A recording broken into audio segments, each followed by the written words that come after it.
había sido llevado cautivo por Nabucodonosor a Babilonia debido a su pecado. Nosotros hablamos de eso hace muchísimos servicios atrás. Cómo es que Dios esperaba que la nación entendiera, pero cuando llega el momento en que la nación se volvió idólatra, se volvió pagana, había construido altares, adoraba a dioses ajenos, y no solamente adorar con las manos levantadas, adorar al punto de hacer actos de rituales pecaminosos, hermano, que el apóstol Pablo diría muchos años después, cosas que ni entre los cristianos debieran mencionarse. Así de vergonzosas eran los actos pecaminosos que cometía el pueblo de Israel. Entonces, en algún momento determinado, Dios había decidido que iba a llevar cautivo al pueblo de Israel a Babilonia a manos de Nabucodonosor. Y cuando esto sucedió, entre la gente que fue llevada cautiva iba el sacerdote Ezequiel. Ezequiel era sacerdote porque ese era su oficio generacional, pero nunca tuvo ni siquiera la oportunidad de ejercer su sacerdocio, porque entonces la vida se vio interrumpida por la cautividad. Y cuando él llega a Babilonia, dice la historia que el pueblo de Israel fue colocado junto a los ríos de Babilonia, cerca del río Éufrates, hermano. Y eso lo podemos ver nosotros registrado en el Salmo 137, que es el Salmo de la cautividad. Y dice la Biblia, si usted gusta leerlo, si no yo lo voy a leer aquí, dice el Salmo 137, junto a los ríos de Babilonia, ahí nos sentábamos y llorábamos, acordándonos de Sión, sobre los sauces, y en medio de ellas colgábamos nuestras arpas. Cuando el pueblo de Israel es sacado de la tierra de Israel y es llevado cautivo a Babilonia, no crea que ellos llegaron y se esparcieron por todo Babilonia, sino que les dedicaron o les pusieron un lugar a donde la nación, los cautivos se iban a establecer. Y a este lugar estaba cercano a un río, a los ríos de Babilonia, específicamente muy cercanos al río Éufrates. Y dice que los de Babilonia, hermano, le decían a los israelitas, toquen sus canciones, esas que cantaban cuando estaban en Jerusalén. Y entonces ellos se compone el Salmo 137, que habla acerca de que ellos habían decidido colgar sus arpas en los árboles para no volver a cantar mientras estuvieran en la cautividad. Y mientras el pueblo está cautivo, 5 años después, el libro de Ezequiel comienza diciendo: y yo, Ezequiel, vi el cielo abrirse y tuve visiones de Dios. ¿Sabe qué es lo más impresionante que dicen los historiadores? Que mientras había una nación que había colgado sus arpas para no adorar a Dios en medio de su cautividad, había un hombre, siempre es uno, siempre son poquitos. En medio de una generación siempre es uno. En medio de una multitud de hombres y mujeres hubo un Noé y 8 miembros de su familia. En medio de todo un pueblo que había sido llevado cautivos, había un Ezequiel que mientras todos estaban renegando de Dios, quejándose de Dios, él estaba viendo, hermano, el cielo abrirse y estaba contemplando al Señor. Es tan impresionante la primer visión que tiene Ezequiel. Mire, vamos para allá, acompáñeme allá al capítulo 1 del libro de Ezequiel, aquí mismo donde andamos.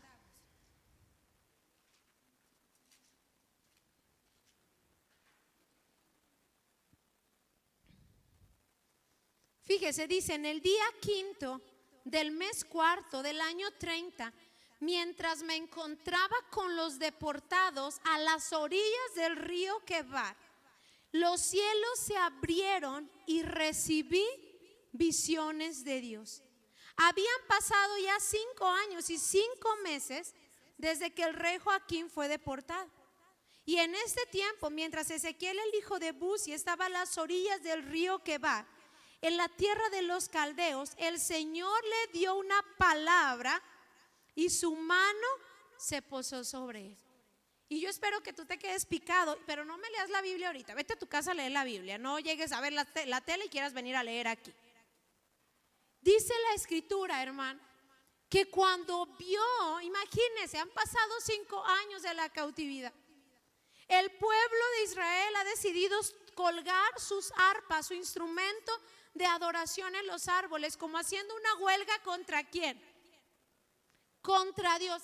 Mientras nos tengas en la cautividad, no te vamos a adorar.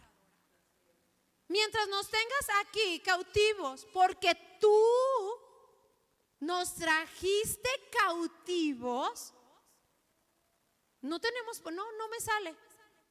Quiero, pero no me sale la alabanza. Es que soy tan triste que me es imposible adorar a Dios. Es que perdóneme, pastora, pero me siento tan enojado con Dios que no puedo adorarlo. Me es imposible.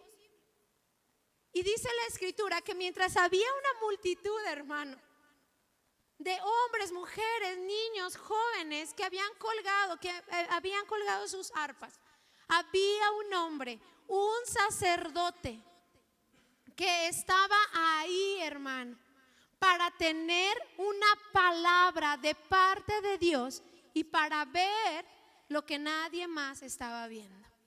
Mientras todos estaban sumergidos en su dolor, entonces Ezequiel vio al Señor. Vamos a leerle el versículo 4.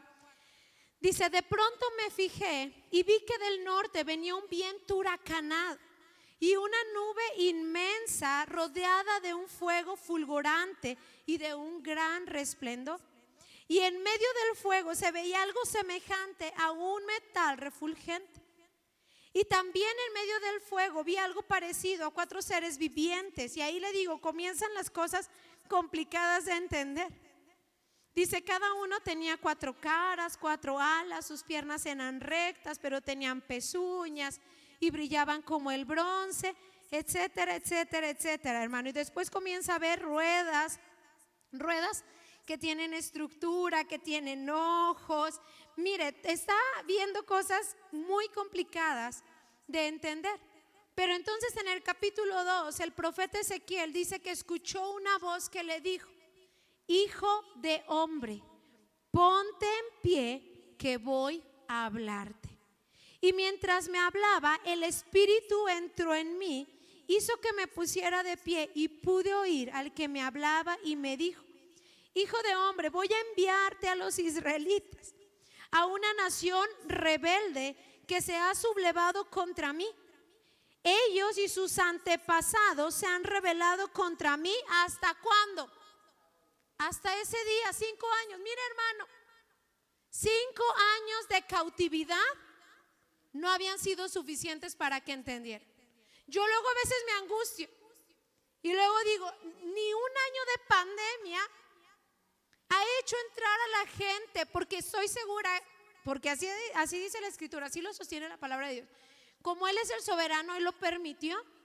Y lo permitió por muchas razones, pero una de las razones por las que estoy casi segura que Dios lo permitió era para que la iglesia entendiera algo.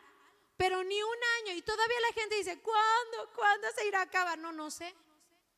¿Qué tanto estás entendiendo? Porque dice que Dios le dijo a Ezequiel: voy a enviarte con un mensaje al pueblo de Israel, a esta nación que se ha sublevado, se ha enorgullecido por encima de mí.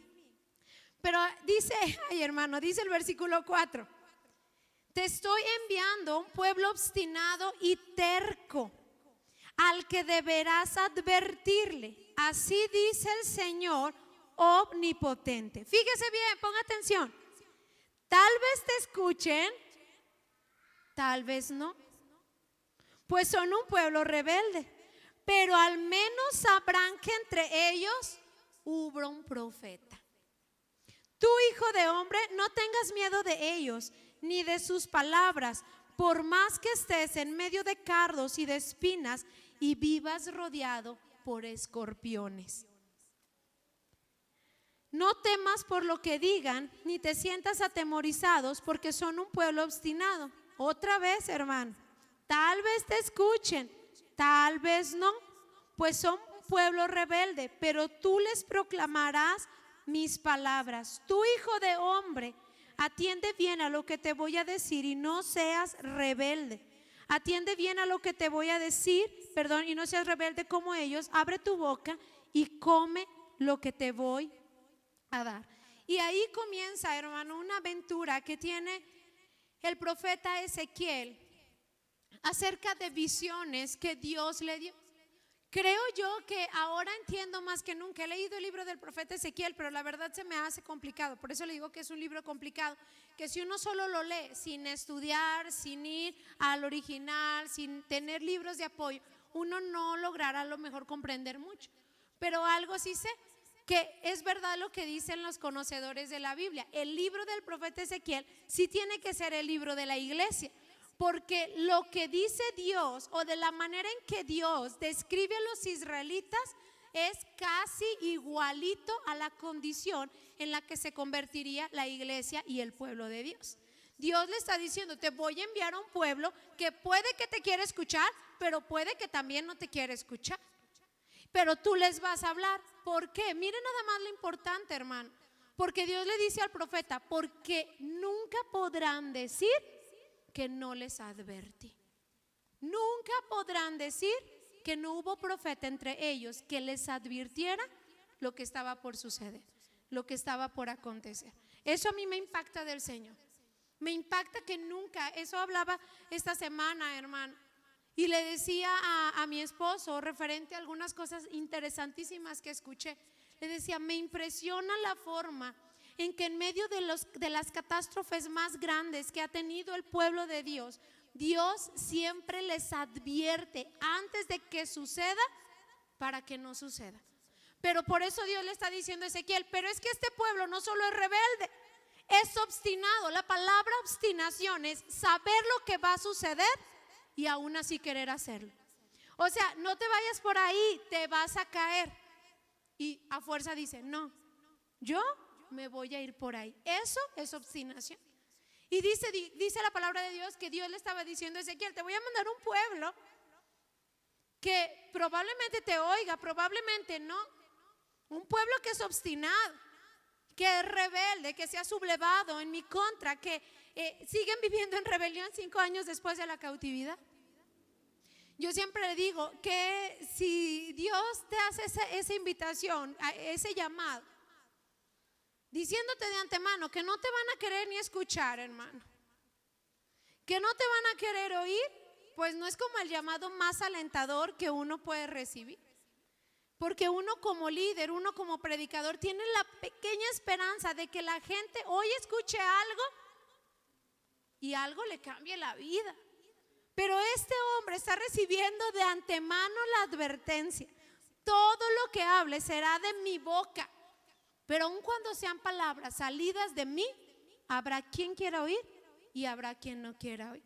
Ahora entiendo por qué sí, el libro de Ezequiel es el libro de la iglesia, porque describe perfectamente a la iglesia de Jesucristo. Es un pueblo obstinado, es un pueblo que, teniendo en sus manos la dirección de Dios, quiere ir en contra de lo que la palabra de Dios dice. Ha ido en contra incluso de lo que la palabra de Dios dice de muchas generaciones atrás, hermano. Usted no se imagina los principios que la iglesia de Cristo en todo el mundo viola continuamente, hasta en sus estrategias y en sus organizaciones. Hay muchos principios que se violan, que en algún momento la gente creyó que así era, aunque la Biblia decía claramente que no podía hacerse así.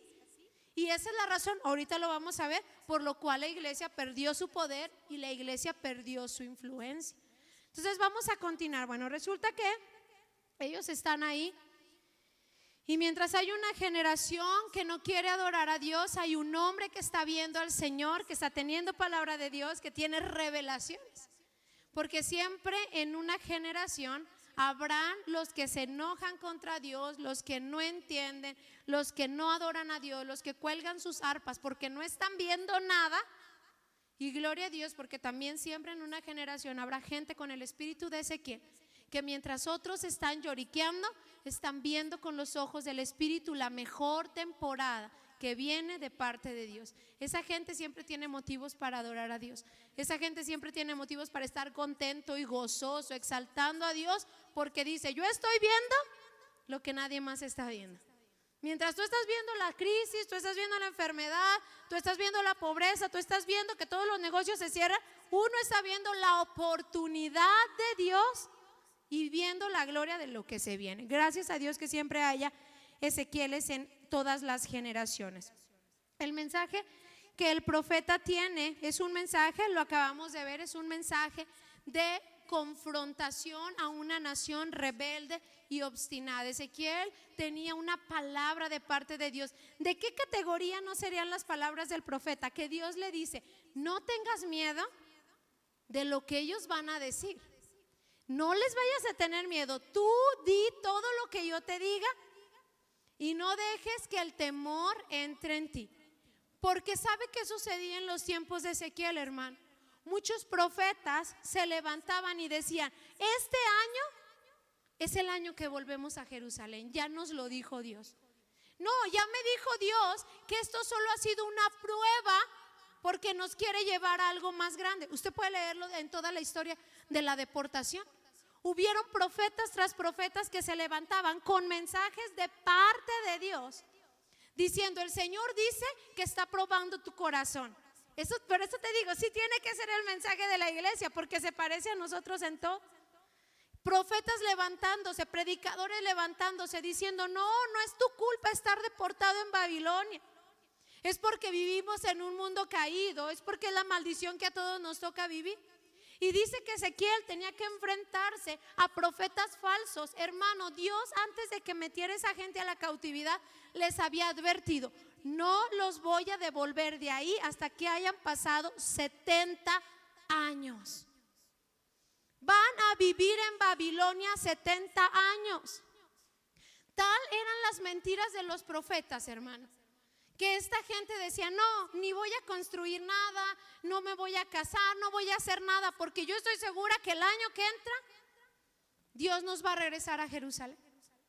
Y de hecho el profeta Jeremías, que es contemporáneo de Ezequiel, pero él no fue llevado a Babilonia, él se quedó en Jerusalén, tuvo que mandar unas cartas escritas a los israelitas diciéndoles: dejen de creerse las mentiras.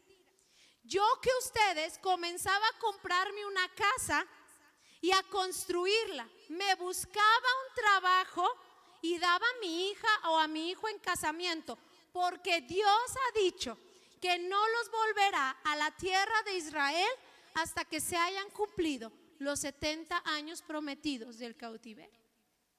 Y ahí estaba el profeta, el único, hermano, junto con Jeremías, que le hacía segunda, pero él desde Jerusalén.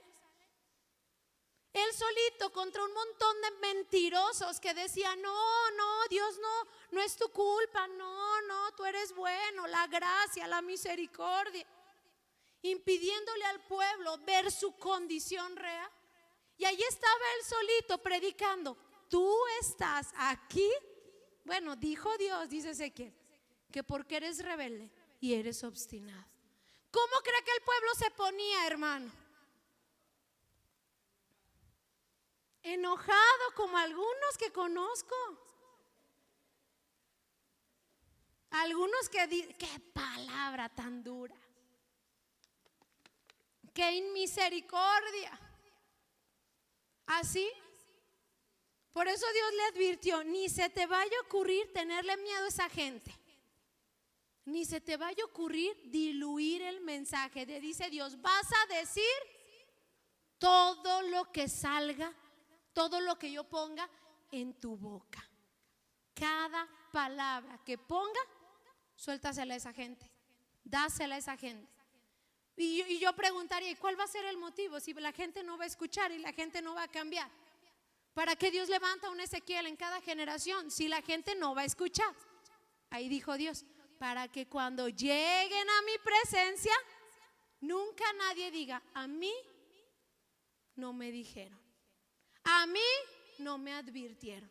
Dice el Señor: siempre habrá un profeta que les haga ver a la gente su verdadera condición.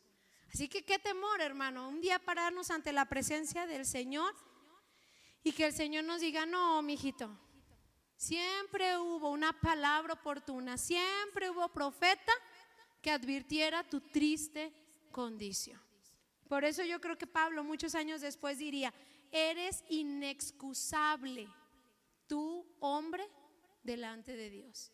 Pablo diría o escribiría en la carta a los Romanos: nadie puede excusarse delante de Dios, porque hasta la creación misma es testiga de lo que Dios ha dicho y tú conoces. Imagínense nada más, la creación misma atestiguará contra nosotros. Entonces el profeta Ezequiel tiene muchas visiones, pero esta noche vamos a reparar solo en la visión del río, hermano, que está en el capítulo 47 que nosotros leímos. Y vamos a ir entendiéndolo. Dice, número 1, la Biblia dice que Ezequiel está teniendo una visión de donde hay un río que sale del templo de Dios. Número 1, el río sale del templo de Dios.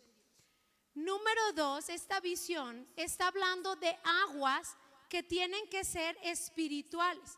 No creo que Dios estaba llevando al profeta a ver aguas que se referían a cosas naturales, como aguas necesarias en aquel entonces para los lavamientos o los rituales de purificación, sino que Dios estaba siendo muy específico. El hombre que acompañó a Ezequiel durante toda la visión fue muy específico, diciendo, hay un río, dijo el hombre, y lo llevó a que lo viera, que está fluyendo desde el templo. Pero esta agua no es cualquier agua. Esta agua es un agua que tiene la capacidad de dar vida, de hacer crecer y de sanar. Entonces, algo que tiene la capacidad de dar vida, de dar crecimiento y sanidad, tiene que ser algo que no es natural, sino algo que es espiritual. La visión de Ezequiel era una visión espiritual. Y aquí vamos a entrar a algo que me parece muy interesante. Vaya conmigo a Apocalipsis capítulo 22, hermano, versículo 1.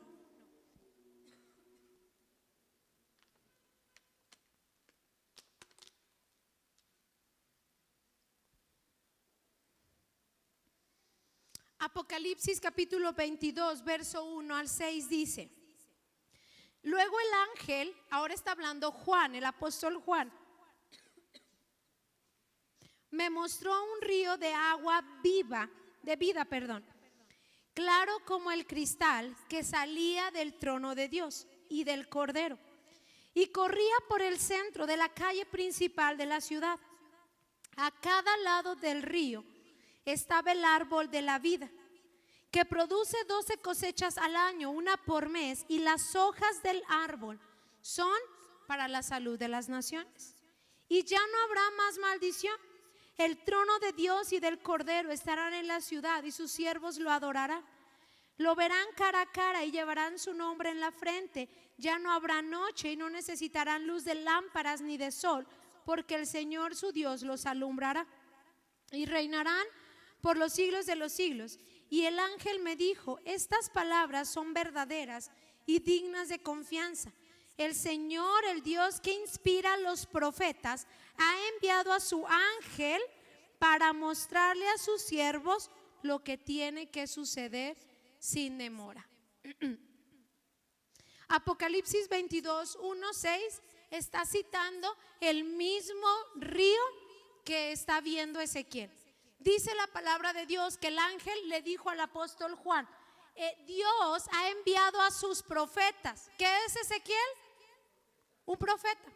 Dice, enviado a sus profetas para que vean lo que va a suceder. Y dice la Biblia que en la eternidad hay un río semejante al río que está contemplando Ezequiel. Tiene las mismas cualidades, hermano. Es un río que da vida, que trae cosecha, que da árboles y que sus hojas son medicinales. Entonces estamos hablando del mismo río, solo que este río que está viendo el apóstol Juan es un río que está allá en la eternidad. Ahora acompáñame a Génesis capítulo 2.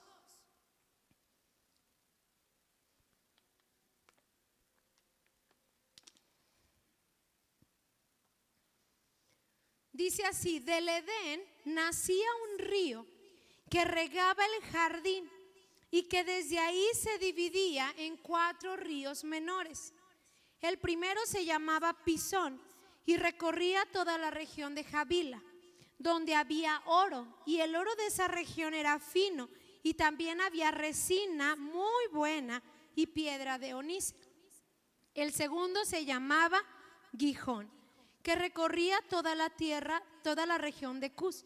El tercero se llamaba Tigris, que recorría el este de Asiria, y el cuarto era el Éufrates.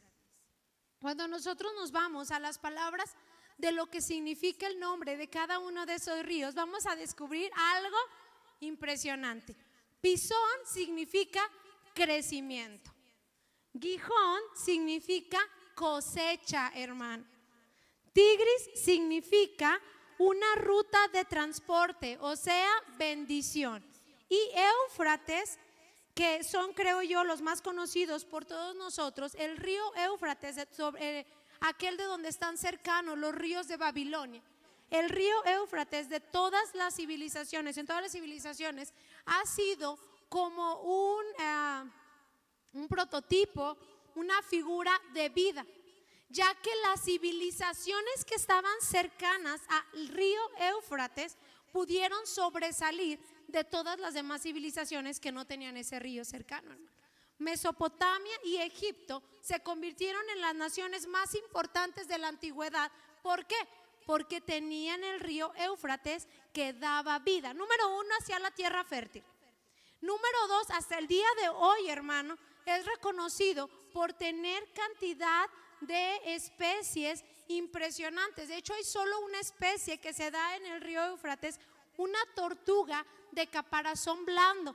Es la única que existe. Usted no la va a encontrar en ningún otro lado más que en el río Éufrates. Lo que quiere decir es que este río tenía la capacidad de dar vida.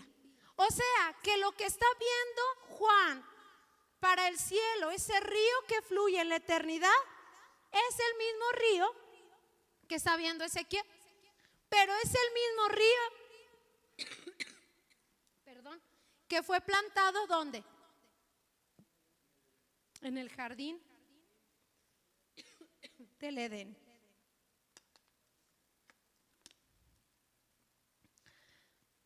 Así que estamos hablando del mismo río. Uno de ellos, que es el del jardín del Edén, es para el tiempo pasado. Ninguno de nosotros hoy puede volver al jardín del Edén, ya no existe. Es un territorio que está distribuido, hoy existió en un territorio, pero el jardín del Edén como tal desapareció desde que Adán y Eva fueron echados de ahí. El río de Edén ya no está a nuestra disposición. Y el río de Apocalipsis es para la eternidad, hermano. Hasta que lleguemos allá lo vamos a ver. Pero el río de Ezequiel está en funcionamiento, o debería de funcionar para la iglesia de Jesucristo. Es el río del presente. Y sé que ahorita usted todavía tiene muchas cosas en su cabeza. Bueno, a mí qué me importa el río, de qué se trata eso. Pero no te imaginas lo que vamos a descubrir esta noche. Número 4, este río que está viendo Ezequiel es un río que es manso, que es seguro, que es profundo, pero que va en crecimiento. La visión de Ezequiel dice que primero el río estaba en sus tobillos, después creció a sus rodillas, después creció a sus lomos y por último le cubría todo de tal manera que solo se podía pasar nadando.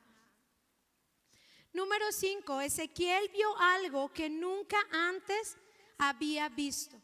Un río fluyendo directamente desde el templo, inundando todo Jerusalén, llegando y esparciéndose hasta el Mar Muerto para convertir las aguas del Mar Muerto, un mar donde no hay vida, en aguas dulces que se convertirían en un lugar de vida. Dicen los historiadores, o los comentaristas más bien dicho, de la visión de Ezequiel, es importante notar que el río que está viendo Ezequiel no sale de ningún otro lado más que del templo. El río espiritual, el río de Dios, solo puede venir del templo. Dicen los comentaristas, no puede venir de una plaza de gobierno, no puede venir de la parte más importante de la ciudad. El río de Dios tiene que nacer en el templo, tiene que crecer en la iglesia y después ir creciendo hasta inundar todo lo que está a su paso. Y aquí ya vamos a ir entendiendo, hermano. Número 6. Ezequiel entró y atravesó las aguas. Me gustó mucho este comentario que hicieron los comentaristas. Dice, el río no era para observarse, el río era para sumergirse en él. Así que vamos a ir viendo qué significa esta visión, porque esta visión es algo para la iglesia, es algo para nosotros. ¿Cómo se aplica a nuestra vida? ¿Qué tiene que ver con nosotros? Porque es el río del presente. La iglesia no solo debería de entonar cantos respecto al río. La iglesia de Jesús verdaderamente debería sumergirse en el río.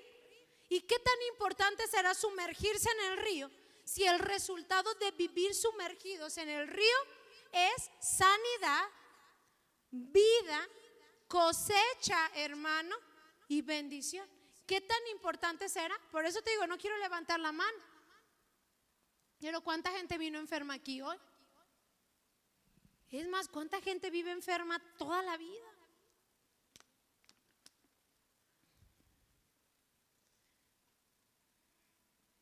A mí, de verdad, a mí siempre me llama la atención que haya alguien que diario le duele algo.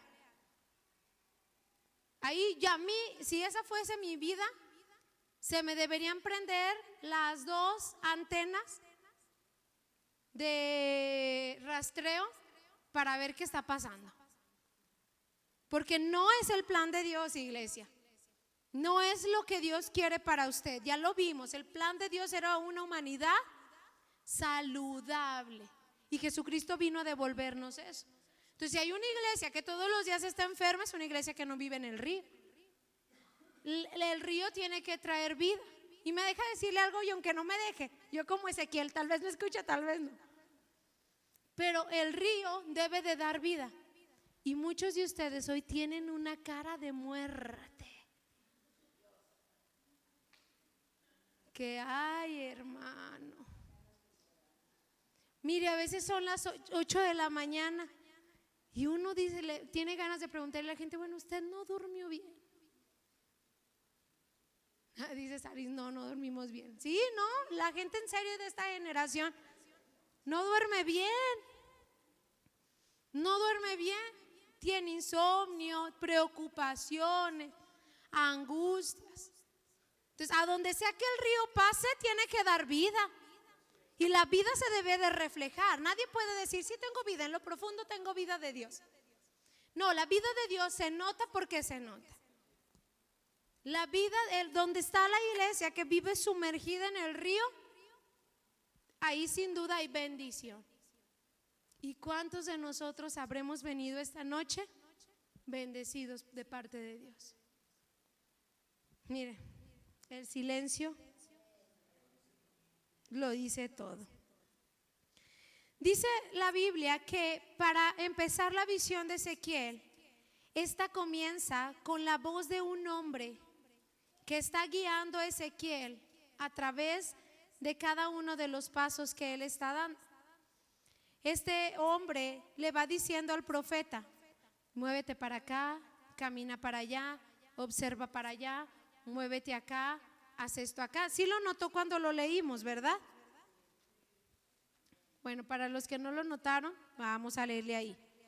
Porque hay unos que están aquí de cuerpo, pero sus mentes andan por allá pensando en qué van a cenar, qué van a hacer cuando se acabe el culto. Se irá a acabar tarde probablemente. Dice el versículo 1, dice, el hombre me trajo de vuelta a la entrada del templo. Versículo 2, luego el hombre me sacó por la puerta. Versículo 3, el hombre salió hacia el oriente con una cuerda en la mano y me midió. Luego midió y me hizo cruzar y me hizo entrar. Y entonces me preguntó. Y después vuelve a decir, total que este hombre va guiando a Ezequiel en cada paso que él tiene que ir dando. ¿Qué representa este hombre para la iglesia? ¿Qué es lo que Dios estaba dejando como un mensaje para la iglesia? Bueno, el hombre que guía, hermano, ya tienes que saber quién es. Es el Espíritu Santo. El hombre que guía a Ezequiel hasta llegar a conocer las profundidades del río es un hombre que está tipificando al Espíritu Santo. Porque sin la guía del Espíritu Santo es imposible saber dónde están las aguas. Sin la guía del Espíritu Santo no se puede saber hacia dónde moverse. ¿Sabes qué grave está el asunto en la iglesia de Dios conforme a la guianza de su Espíritu Santo? La mayor parte de la gente cristiana, hermano, que se sienta en las iglesias, va por la vida sin la guianza del Espíritu de Dios.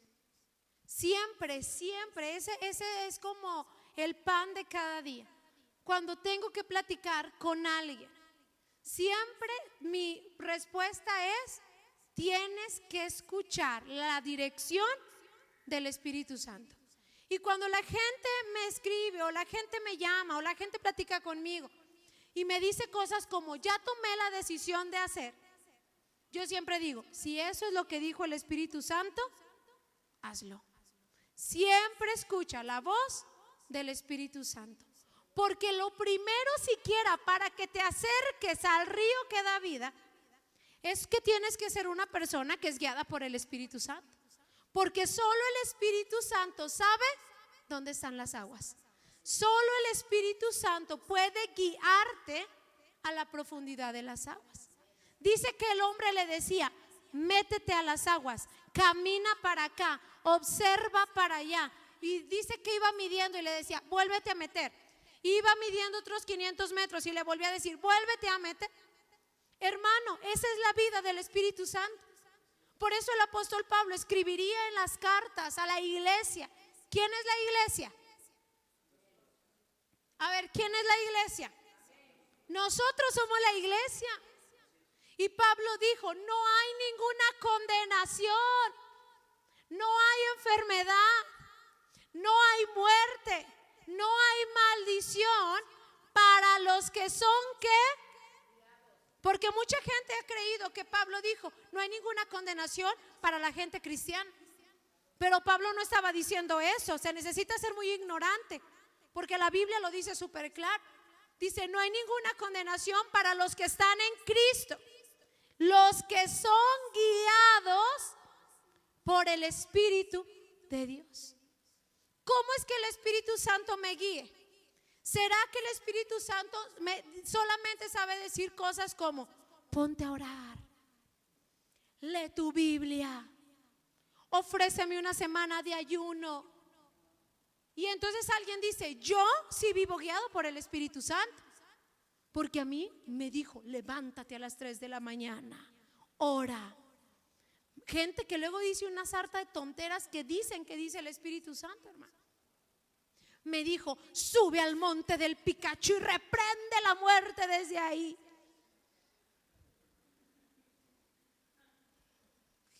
Gente ridícula, ignorante, hermano. Dice que este hombre, que es el Espíritu Santo, no le decía cosas como esas, sino que le decía qué hacer, qué no hacer, qué decir, hermano. Le decía cosas como: muévete a la derecha, ve a la puerta de la izquierda, mide 500 metros y le decía: entra. No son palabras como las que nosotros asociamos con el Espíritu Santo, porque nosotros creemos que el Espíritu Santo solo nos guiará a hacer cosas que tienen que ver con lo que nosotros creemos que es la espiritualidad. Pero la verdadera espiritualidad tiene que ver con una vida desde que uno amanece hasta que uno anochece, guiada por el Espíritu Santo. O sea que el Espíritu Santo a veces dice cosas como: entra y pide perdón, muévete para allá y reconcíliate, hazte para allá y ofrenda, bendice al necesitado. Una vida guiada por el Espíritu Santo. Para encontrar las aguas necesitamos la guianza del Espíritu Santo.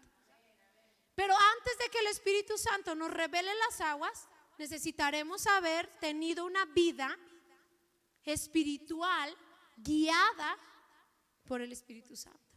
De hecho, no hay manera de ser espirituales si no somos guiados por el Espíritu Santo. Por eso Pablo dice: ¿qué condenación habrá para los que están en Cristo? ¿Cómo se tropezarán los que son guiados por el Espíritu de Dios? Si lo que el Espíritu Santo dice, eso hacen. El Espíritu Santo te va a decir cosas, hermano, que ni siquiera te imaginas. El Espíritu Santo toma a la gente que está dispuesta a ser guiada por el Espíritu Santo, y les enseña a amar, les enseña a perdonar, les enseña a vivir en armonía unos con otros, les enseña a los esposos, les enseña a ser esposos, y a las esposas a ser esposas, a las madres les enseña a ser madres. Por eso es que el Espíritu Santo quiere guiarte en todo. Y aquí le tengo una buena y una mala. ¿Sí la quiere? Acuérdense que vengo en el espíritu de Ezequiel, así que aunque haya un pueblo que no me quiera oír, yo lo voy a decir. Dice, la realidad es que el Espíritu Santo quiere o todo el mando o no quiere nada. Ay, ¿usted cómo sabe eso? Jesús es el ejemplo. Y Jesús y el Espíritu Santo son uno solo, hermano. El joven rico viene y le dice: te doy esto, esto, esto y esto, pero esta área reservada de mi vida me la quedo. Y Jesús le dijo: para pichiqueterías, quédese con todo, mi hijo, no quiero nada. Porque si no es capaz de darme todas las áreas de su vida, no me interesa nada. Algunos nos imaginamos que Jesús, esa es la idea equivocada que nos han transmitido los falsos profetas. Nos imaginamos un Jesús yendo a rogarle al joven rico, y dice que no, que solo sintió tristeza, pero no pudo hacer nada, porque no hay algo que ni Dios mismo, hermano, viola el principio de trabajar en contra de la voluntad del hombre. La voluntad del hombre, el libre albedrío, es el regalo otorgado por Dios para tener una vida digna o una mala vida. Entonces, la vida guiada por el Espíritu Santo es una vida que no tiene que ver tanto con oración, ayuno. Esas son las cosas que tú y yo hacemos como cristianos. Pero la vida guiada por el Espíritu Santo es una vida en la que tú vas a escuchar cada cosa que dice el Espíritu Santo. Yo me he encontrado a mí misma, hermano, escribiendo un mensaje en un momento de mucho enojo, y así mismo he escuchado al Espíritu Santo decir: borra y no mandes nada. Y me he evitado una de problemas como usted no se imagina. Así que el Espíritu Santo no solo me habla para decirme: ay, levántate y ayuna. No, de hecho eso yo sé que lo tengo que hacer sin que Él me lo pida, porque esas son mis responsabilidades cristianas. A mí no, el Espíritu Santo no me tiene que venir a decir: lee tu Biblia, porque yo sé que la tengo que leer, si no entonces no soy cristiano. Pero el Espíritu Santo a mí sí me tiene que venir a decir: no digas eso, porque puedes lastimar. Mire, hoy iba a regañar a un muchacho del colegio que ya había hecho como 3 cosas malas en el día, y siempre que hace algo malo llora, que es lo que más coraje me da, porque si ya sabe que va a hacer algo malo y le va a traer consecuencias, ¿por qué llora? Dice mi esposo: si va a ser valiente para la maldad, amárrese los pantalones cuando venga el castigo. Pero es bien cobarde, al final del castigo llora. Ya había llorado en la mañana, ya lo perdoné.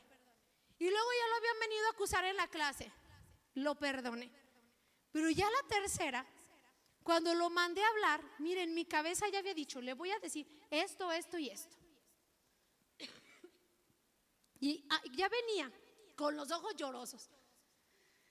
Y cuando lo vi que venía camino a mi oficina, así escuché al Espíritu Santo que me dijo: cuida las palabras que vas a decir. Y yo inmediatamente vinieron muchas cosas a mi cabeza, por lo cual tenía que cuidar las palabras que iba a decir. Número 1, porque yo sí represento para Él a alguien de autoridad, y porque al menos en esta escuela quiero darles lo que probablemente no tienen en su casa. Y también, ¿sabe qué me recordó? Muchas cosas que sé de su vida, por las cuales Él podría estar actuando de la manera que actúa.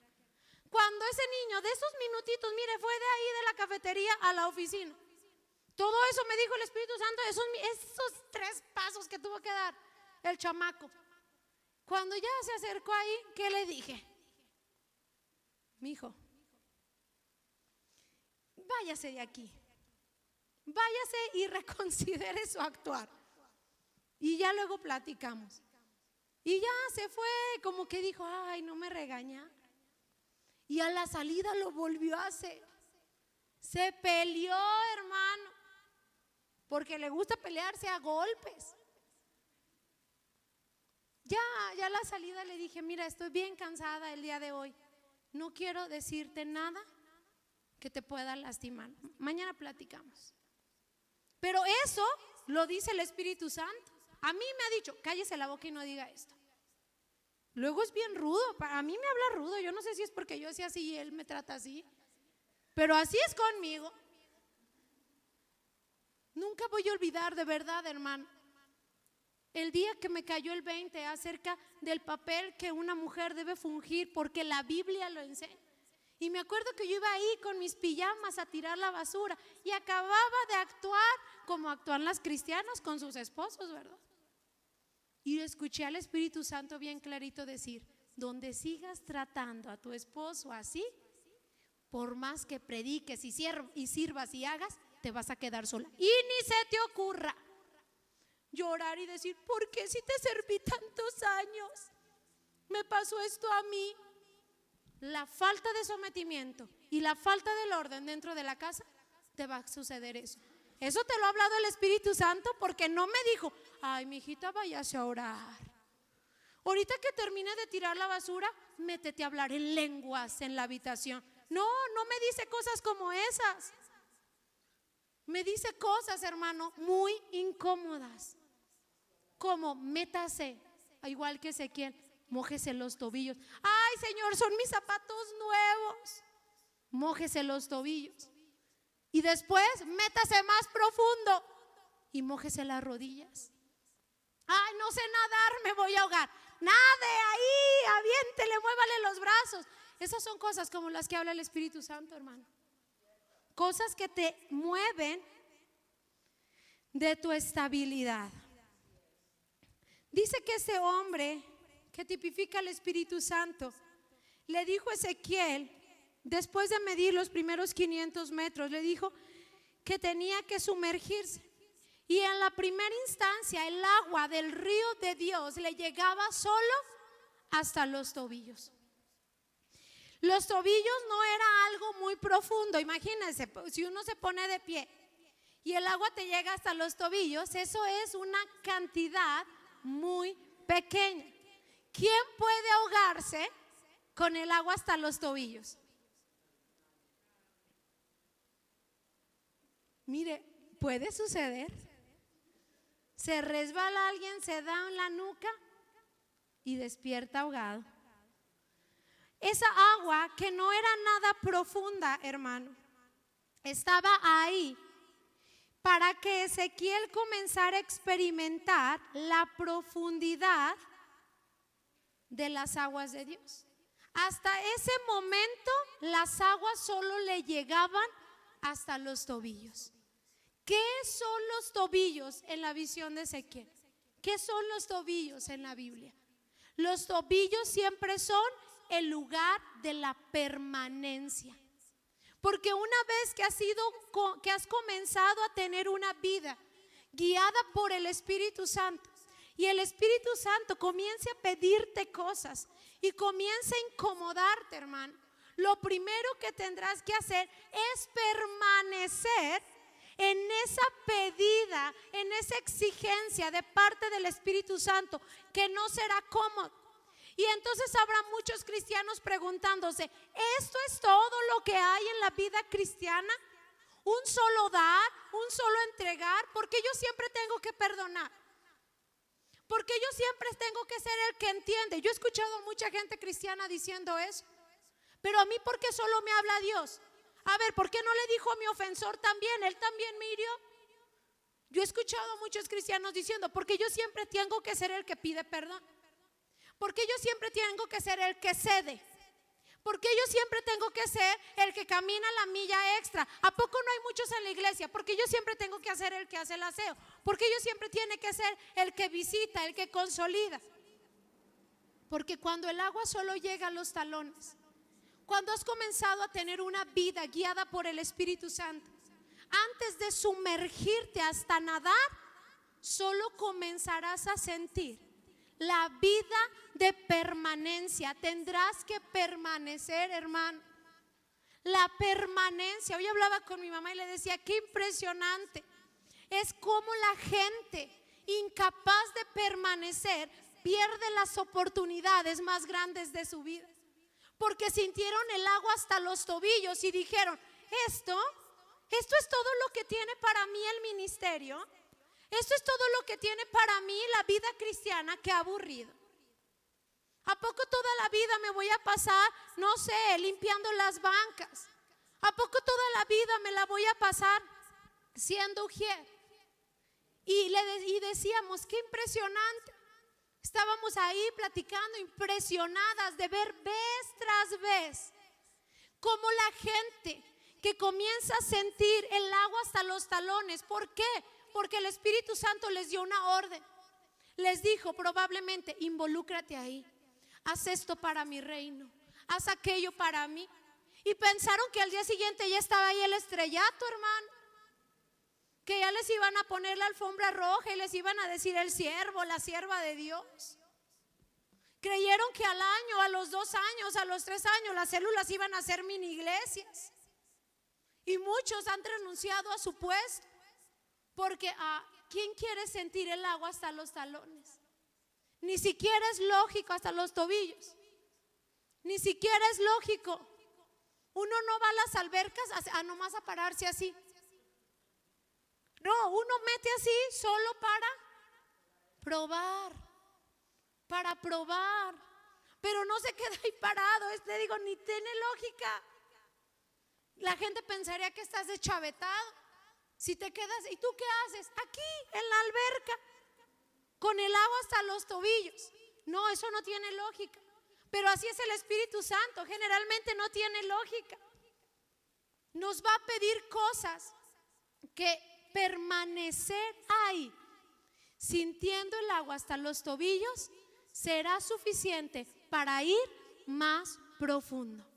Pero si te mueves de ahí, si se te ocurre no permanecer, nunca sabrás lo que es nadar en el río de Dios.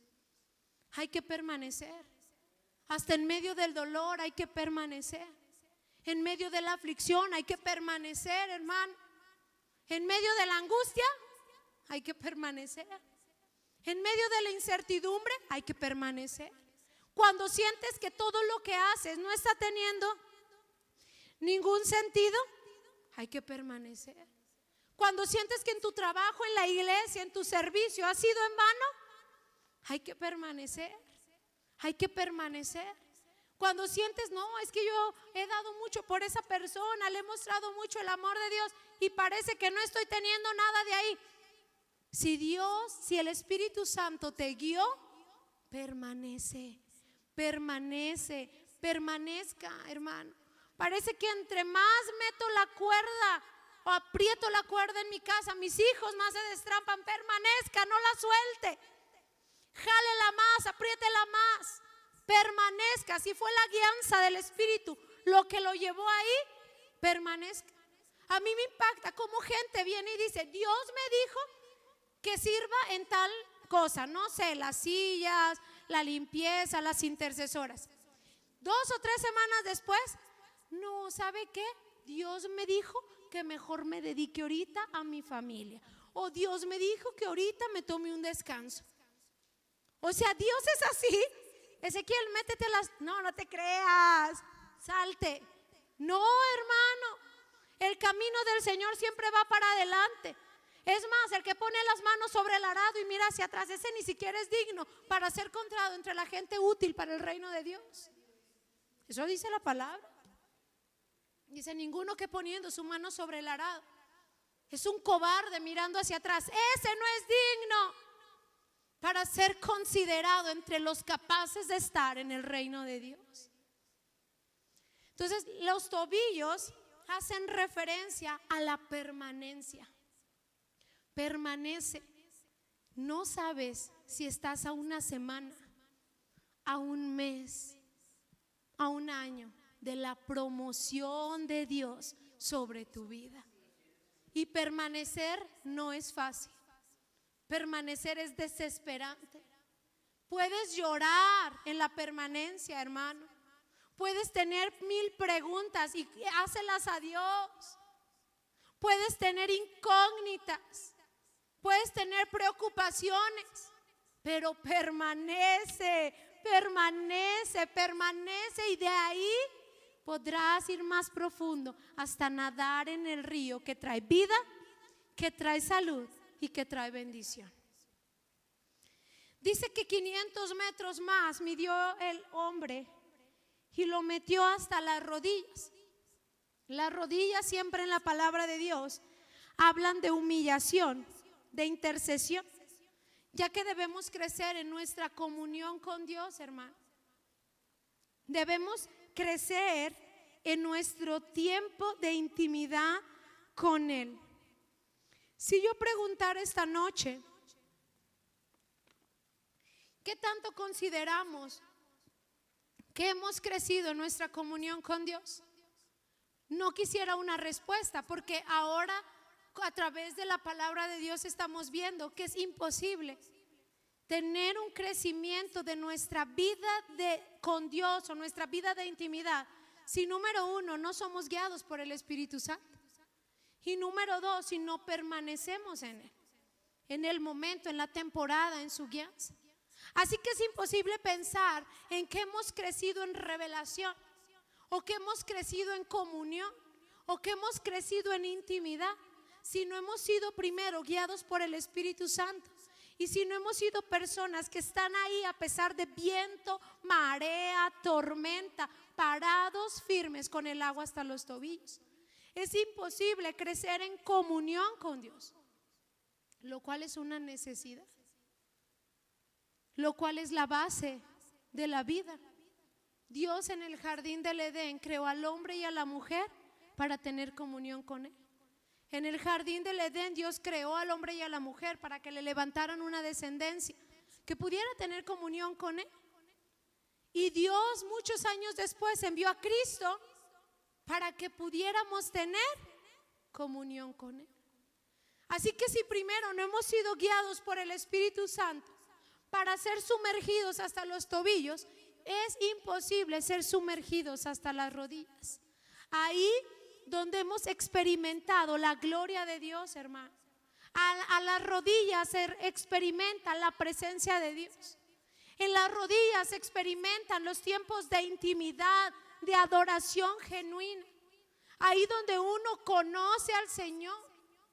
La mujer del libro de los Cantares tenía una relación hasta las rodillas. Dice que hasta conocía el aroma del perfume de su amado. Porque cuando uno ha crecido en relación con Dios, hoy con todo esto de la pandemia hay una preocupación urgente entre los pastores, que porque la gente se alejó de Dios, que porque la gente ya no volvió a las iglesias. Yo más bien creo que esa gente nunca ni siquiera estuvo cerca de Dios, porque es imposible que cuando uno ha visto al Señor y uno ha experimentado a Dios, pueda uno alejarse de ese ser tan maravilloso, hermano. Por eso es que Cantares hace unas definiciones. Dice: mi amado es el más deseable entre los hombres.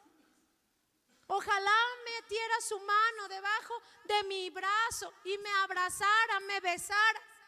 Porque cuando uno ha crecido en relación con Dios, Dios para uno es real, hermano. Es real. Por eso el hombre le decía: Ezequiel, no te conformes con los tobillos. Está bien permanecer, porque después de la permanencia viene la promoción. Después de la permanencia está la bendición. Pero cuando llegas a las rodillas, cuando profundizas, cuando lo contemplas, cuando lo conoces, cuando has desarrollado intimidad con Dios, las cosas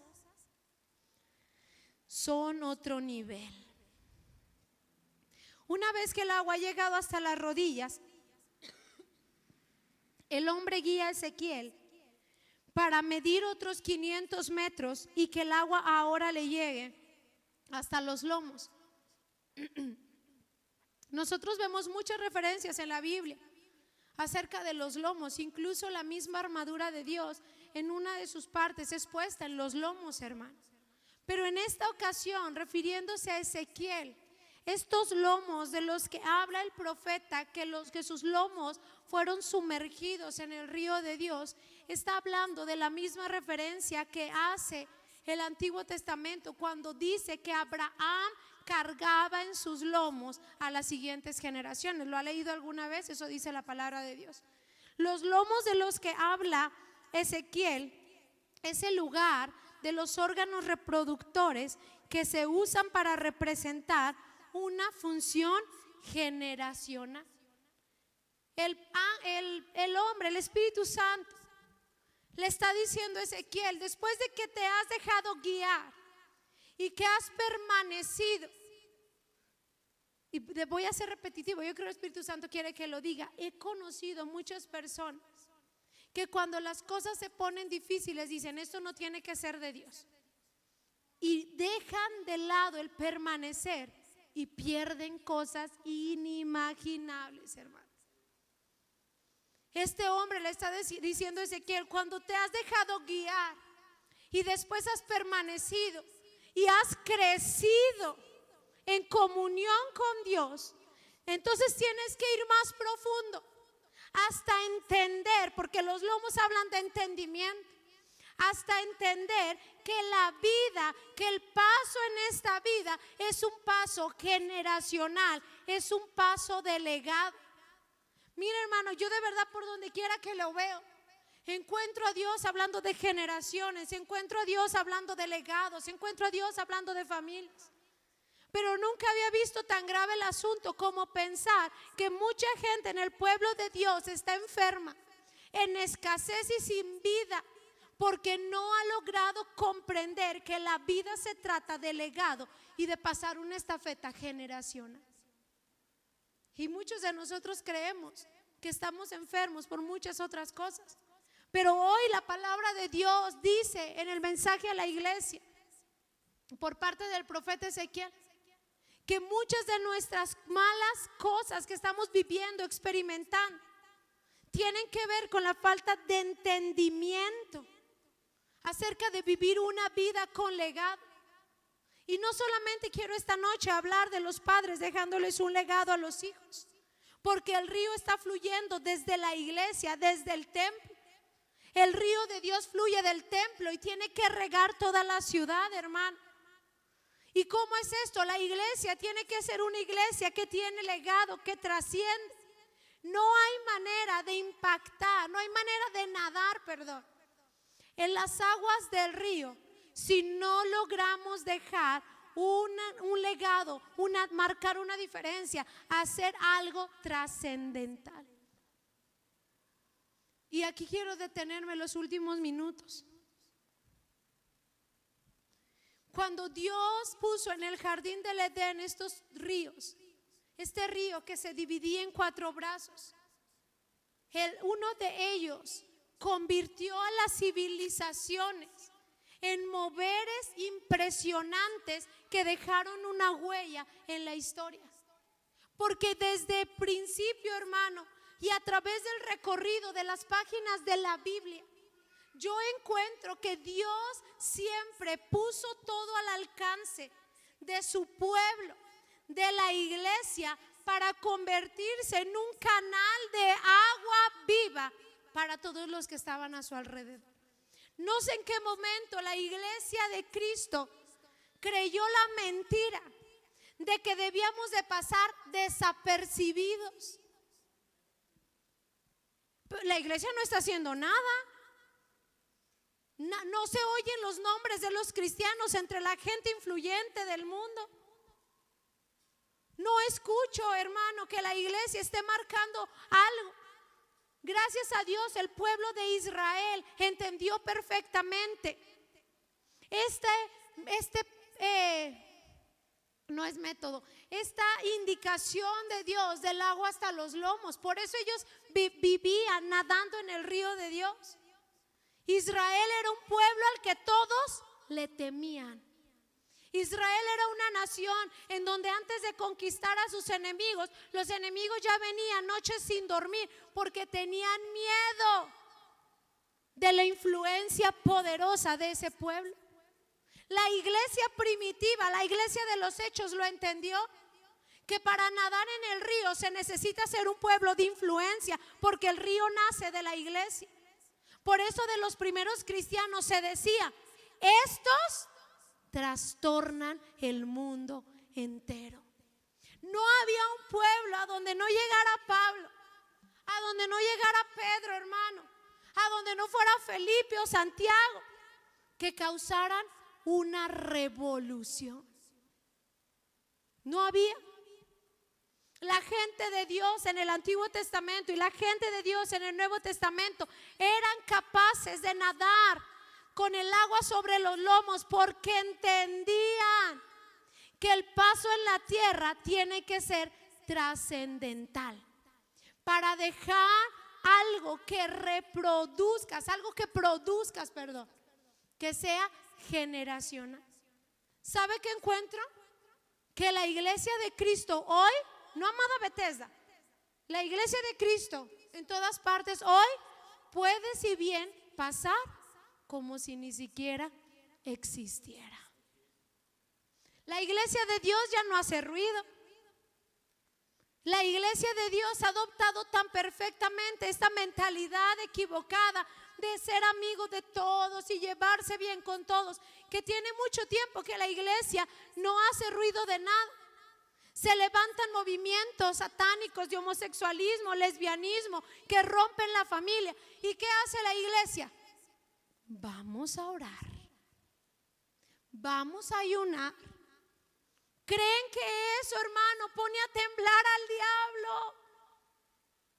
¿Qué hacía el pueblo de Israel para hacer temblar a sus enemigos? Marchaban, salían a la guerra, envainaban sus espadas, hacían todo lo que estaba a su alcance, sonaban trompetas. Y no estoy hablando de hacerlo en actos de adoración, estoy hablando de que la iglesia de Dios tiene que ser trascendental.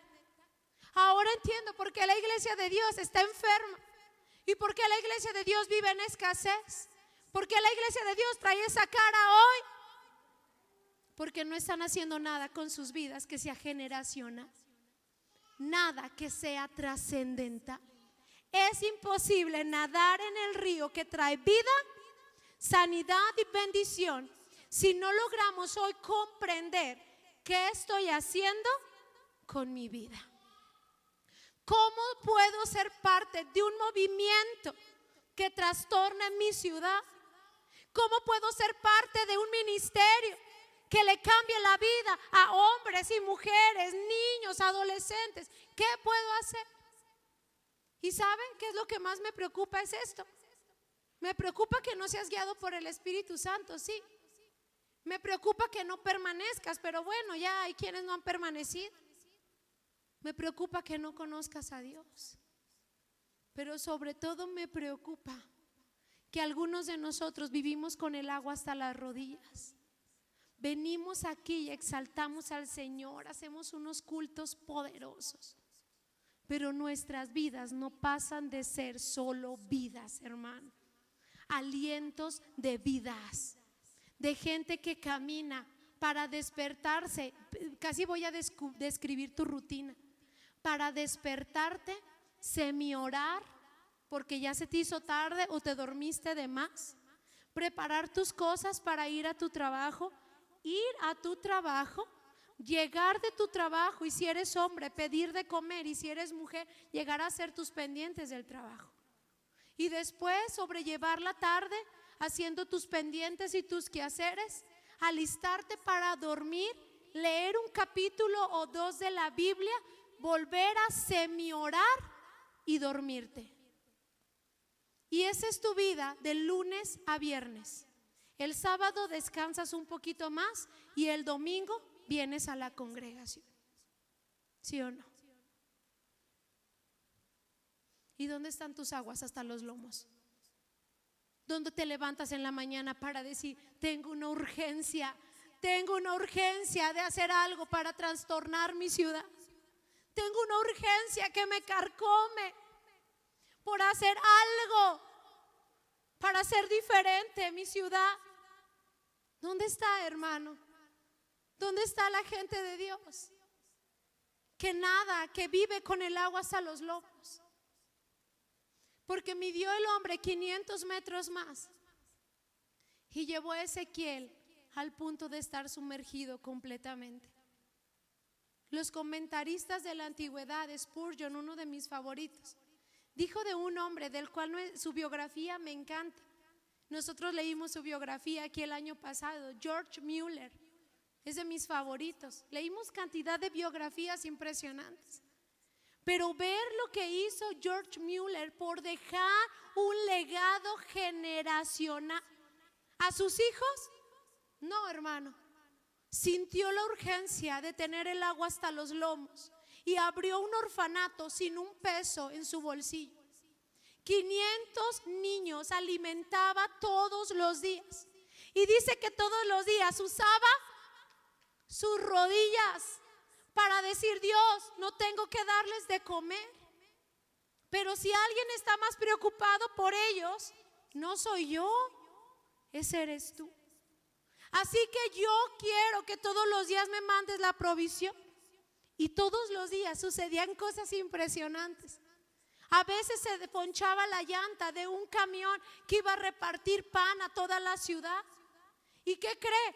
Se ponchaba tan cerca del orfanato y sabían que no iba a haber manera de hacer llegar el pan, y tocaban la puerta de George Mueller y le decían: traemos tantas piezas de pan, ¿las necesitas? Al día siguiente se descomponía el camión, hermano, que llevaba gallinas y pollos para repartir leche, y tocaban su puerta y les daba. Todos los días vivía teniendo un milagro.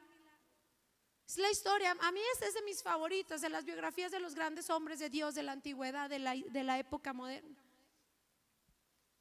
¿Por qué? Porque sabía cómo vivía. ¿Sabe?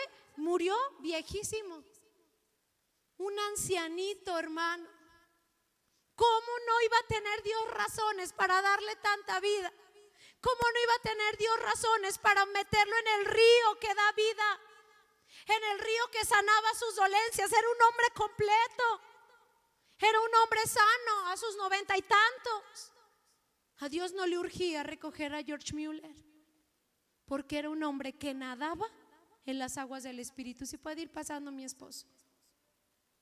Así que mira, yo me puedo desgastar diciéndote muchas cosas, pero la verdad de la Biblia no va a cambiar, es así.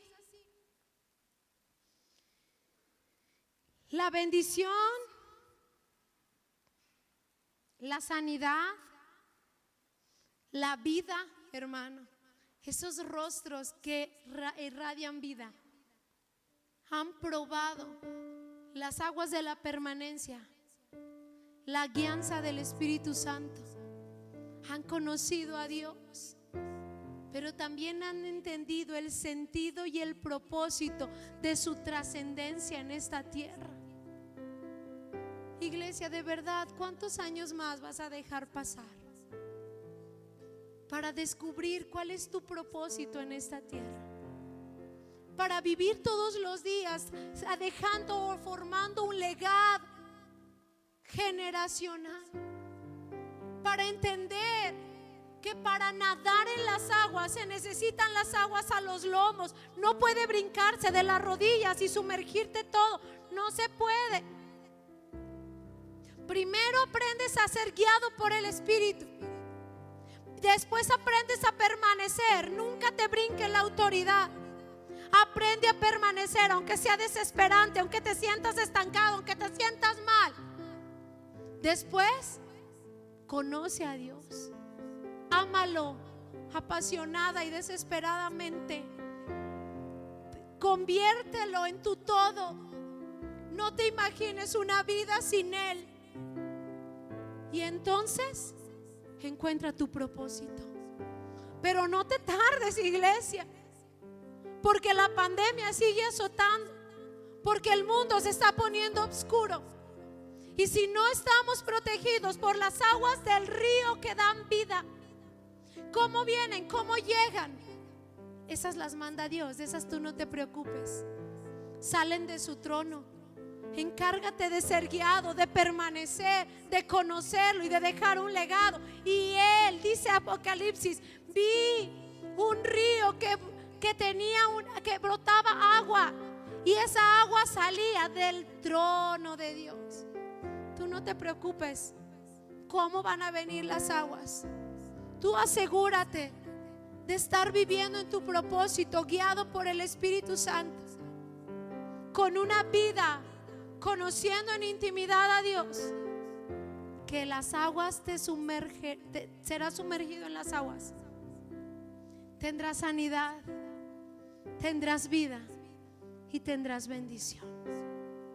La iglesia de Cristo vive como vive y está como está, porque hace mucho tiempo atrás, perdió su poder de trastornar o de transformar. La iglesia de Cristo no puede pasar desapercibida. Donde hay una iglesia, una sola, y en Aguascalientes 300 y cacho. Cuando se anduvo haciendo el movimiento de 1 millón para Jesús, se hizo el análisis. En Aguascalientes hay 300 y cacho de iglesias, hermano. Y si solo hubiera una, con esa una sería suficiente para trastornar una ciudad, porque todos sus miembros estarían comprendiendo cuál es su legado, cuál es su llamado. ¿Podrá un chavo de 16, 15, 13 años comenzar a dejar un legado? Por supuesto que sí. Por supuesto que sí, hermano. ¿Podrá alguien de 13 años servir a Dios comenzando a dejar un legado trascendental, trastornando su ciudad? Claro que sí. Claro que sí. El Espíritu Santo es para todos, no importa la edad. Pero no sé qué tanto tiempo te quieras esperar. Póngase de pie.